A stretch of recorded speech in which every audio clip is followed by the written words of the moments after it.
बादल और अक्षय रात के वक्त आज ही चालू हुए नए 5 किलोमीटर लंबे फ्लाईओवर से घर लौट रहे थे। तकरीबन 11:30 बजे थे रात के। शहर की सड़कें खाली ही थी। इक्का दुक्का गाड़ियां जो रात को दिख जाती हैं वो भी नहीं थी, लिहाजा इनकी गाड़ी कुछ ज्यादा ही तेज चल रही थी। दोनों ने 5 किलोमीटर लंबा ब्रिज करीब करीब कुछ 100 मीटर ही पार किया था जब एक आदमी फ्लाईओवर पर पैदल जाता दिखाई दिया। दोनों ने उस आदमी को देखा और हंसते हुए बोल पड़े फ्लाईओवर पर पैदल चढ़ा तो चढ़ा, पार भी करेगा हा? इतना कहकर दोनों हंसने लगे और उनकी गाड़ी उस आदमी के पास से गुजरकर आगे निकल गई। दोनों अपनी ही मस्ती में जा रहे थे जब थोड़ी ही आगे उन्हें वही आदमी फिर से दिखाई दिया। ठीक वैसे ही उनकी गाड़ी से थोड़ा सा आगे जाता हुआ बादल ने गाड़ी धीमी की। दोनों ने पीछे मुड़कर देखा तो दोनों को जैसे बिजली का एक और झटका लगा, क्योंकि वो आदमी जिसे पीछे होना चाहिए था वो पीछे नहीं था। बादल और अक्षय का हाल ये देखते ही और भी बुरा हो गया था। बादल ने इस बार अकलमंदी दिखाई और तुरंत गाड़ी की स्पीड बढ़ाते हुए आगे निकल गया। वो आदमी पीछे रह गया, लेकिन वो लोग ये भूल गए कि फ्लाईओवर 5 किलोमीटर लंबा था। थोड़ा और आगे पहुंचकर बादल ने फिर से ब्रेक्स लगाई, क्योंकि वो आदमी एक बार फिर से कुछ देर पहले की तरह उनके थोड़ा आगे ही चल रहा था। बादल और अक्षय कुछ देर तक तो उस आदमी को बस देखते ही रह गए।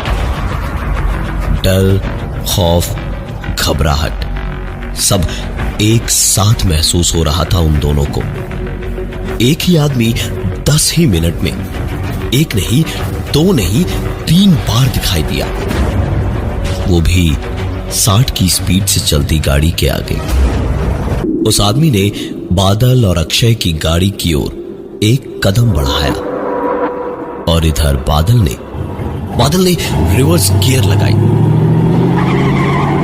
उस आदमी ने उधर से दौड़ना शुरू किया उनकी गाड़ी की ओर और इधर से बादल ने गाड़ी पीछे भगानी शुरू की और आखिरकार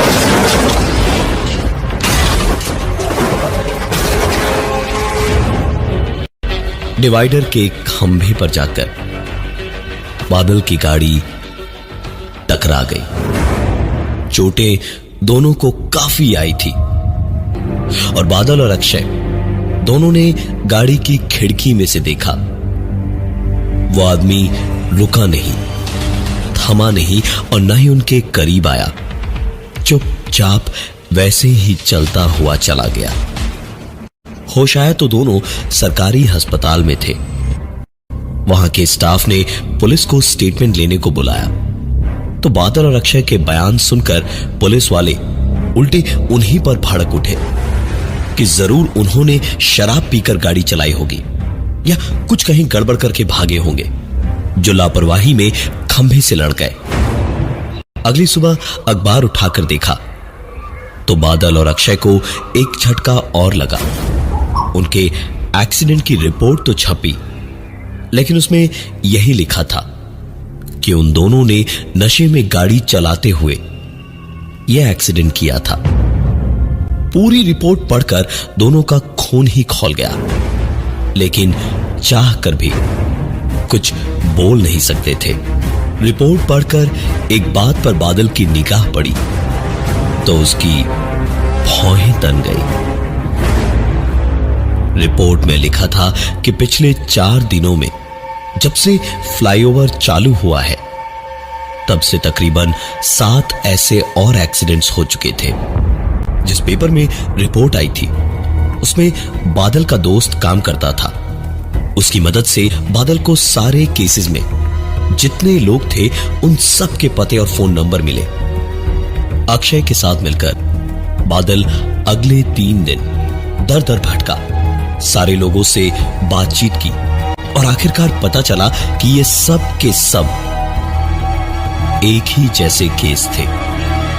सभी को एक ही जैसे कपड़े पहने, एक ही हुलिये वाला आदमी उसी फ्लाईओवर पर कई बार दिखाई दिया और उसी से बचने के चक्कर में सभी का एक्सीडेंट हुआ।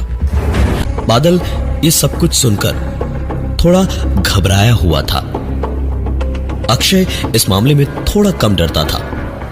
बहुत ही मामूली लहजे में उसने कहा, भाई तू फालतू में डर रहा है, हाँ? कोई ना कोई गड़बड़ है वहां पर जरूर। उस दिन गाड़ी मैं चला रहा होता तो ये सब कुछ नहीं होता। बादल को काफी मनाकर समझाकर अक्षय उसे लेकर रात को वापस फ्लाईओवर पर पहुंचा। दोनों पूरी तैयारी के साथ गए थे। फ्लाईओवर के बीचों बीच गाड़ी एक कोने में खड़ी करके बादल और अक्षय उतरकर इधर उधर देख ही रहे थे जब देखा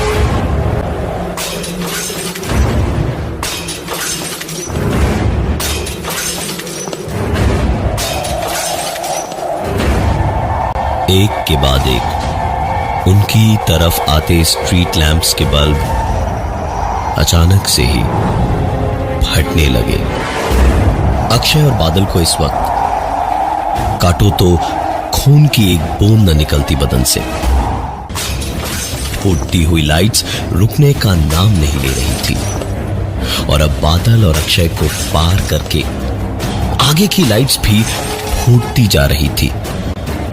तकरीबन 5 और लाइट्स के बाद अक्षय को एक परछाई दिखाई दी जो धीमे धीमे चलती हुई जा रही थी और उसके पोल के पास पहुंचते ही लाइट्स अपने आप फूट रही थी।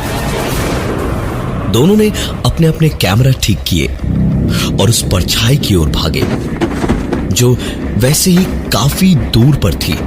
दोनों भागते गए उसकी ओर और थोड़े पास पहुंचकर दोनों के कदम ठिठक गए।